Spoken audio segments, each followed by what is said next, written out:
Halo teman-temanku semuanya, apa kabar? Semoga sehat-sehat ya. Kita melihat pertandingan tadi malam teman-teman, Indonesia ketemu Uzbekistan.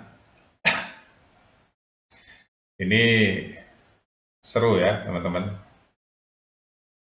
Jadi Indonesia sudah sampai titik yang bagus, tinggi, sejarah, menyenangkan, pertandingannya bagus. Ya memang secara statistik Uzbek di atas kita ya teman-teman. Uzbek masih di atas kita. Kita harus akui itu secara sportif. Tapi ada sedikit yang ganjil saya tentang wasit aja. Jadi wasitnya gerakan-gerakannya jadi kita baca agak-agak aneh gitu ya. Oke, kita nggak akan bahas wasit, kita mau bahas semangat aja. Timnas Indonesia harus semangat. Ya, dia sudah menorehkan sejarah. Sudah menorehkan sejarah yang tidak akan hilang sejarah itu. Masuk ke Piala Asia 23 sampai semifinal, nyaris ke final ya. Bahkan sudah memenuhi syarat nanti kalau di kejuaraan yang ketiga atau pencarian juara yang ketiga Indonesia bisa meraihnya, langsung otomatis main di Olimpiade ya 2024 ini teman-teman di Paris. Kalaupun nggak bisa jadi juara tiga, Indonesia bisa melalui jalur playoff ya. Nah, kalau playoff Indonesia bisa menang, Indonesia masuk juga di Olimpiade. Jadi masih ada dua cara ya teman-teman. Itu kita kita singkirkan dulu. Kita membahas mengenai perjalanan. Perjalanan timnas Indonesia U23 ini nggak mulus teman-teman. Begitu awal-awal mengikuti kualifikasi saja sudah terseok-seok teman-teman ya, sudah terseok-seok.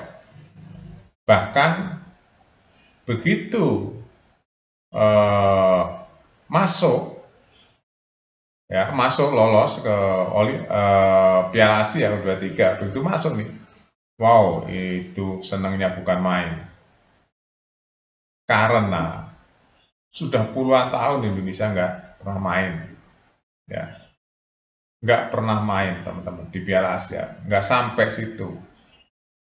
Begitu lolos ke Piala Asia itu pun sudah sejarah,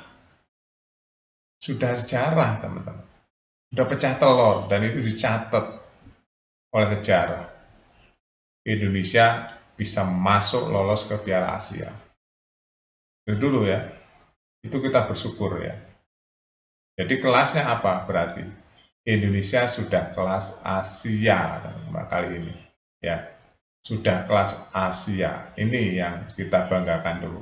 Kita jangan melihat kalau Indonesia kalah, melihat kekalahan ya jangan. Kita lihat prosesnya ya. Kita lihat proses timnas Indonesia, bahwa timnas Indonesia hari ini permainannya sudah bagus. Sudah bagus teman permainannya. Sudah bisa masuk ke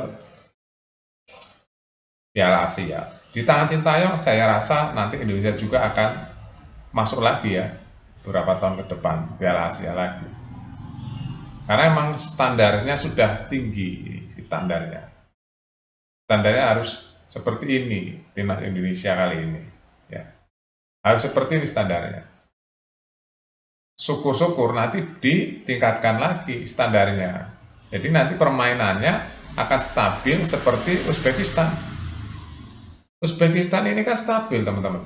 U20-nya stabil, ya U23 stabil, senior ini juga stabil, selalu masuk Piala Asia. Nah, Indonesia diharapkan nanti akan seperti itu, ya stabilisasi. Seperti Korea itu stabil masuk terus kan. Asia dan dunia, Asia dan dunia, Asia dan dunia, Jepang gitu. Nah, Indonesia nanti harus kelasnya di situ. Nah, mudah-mudahan ini adalah awal yang bagus. Jangan sampai grafiknya turun. Kalau minimal stabil dan naik grafiknya. Ya, jadi sampai begitu masuk kan pecah telur nih masuk Piala Asia.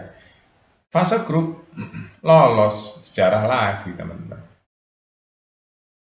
Ya, sejarah lagi, juara lagi, maksudnya bisa lolos. Ini di hati rakyat Indonesia juara. Terus di perempat final masuk lagi, lolos lagi, itu sejarah lagi itu. Di Piala Asia aja ini yang tercatat sejarah ya 1, 2, 3, 4 sejarah. Nah sekarang Indonesia terhenti di semifinal. Cuma nggak masuk 2 besar aja. Indonesia udah masuk 4 besar Asia. Bayangin aja 4 besar Asia. Asia itu berapa negara? Banyak sekali kan. Indonesia 4 besar. Keren nggak? Keren, teman-teman. Nah, di 4 besar berhenti, ada lagi pilihan juara 3 dan playoff untuk masuk ke Olimpiade. Itu aja teman-teman ya, kisah singkat yang perlu kita apresiasi untuk timnas Indonesia. Kita bangga kali ini teman-teman, Indonesia sampai semifinal. Ya, itu bangga sekali. 4 besar Asia loh. Bayangin aja 4 besar Asia, negara-negara yang lain tersingkir. Ya, itu teman-teman ya. Jadi bangga sekali. Oke, itu aja teman-teman ya reaksi saya. Nanti kita bahas lagi yang lain. Tetap semangat. Sampai jumpa.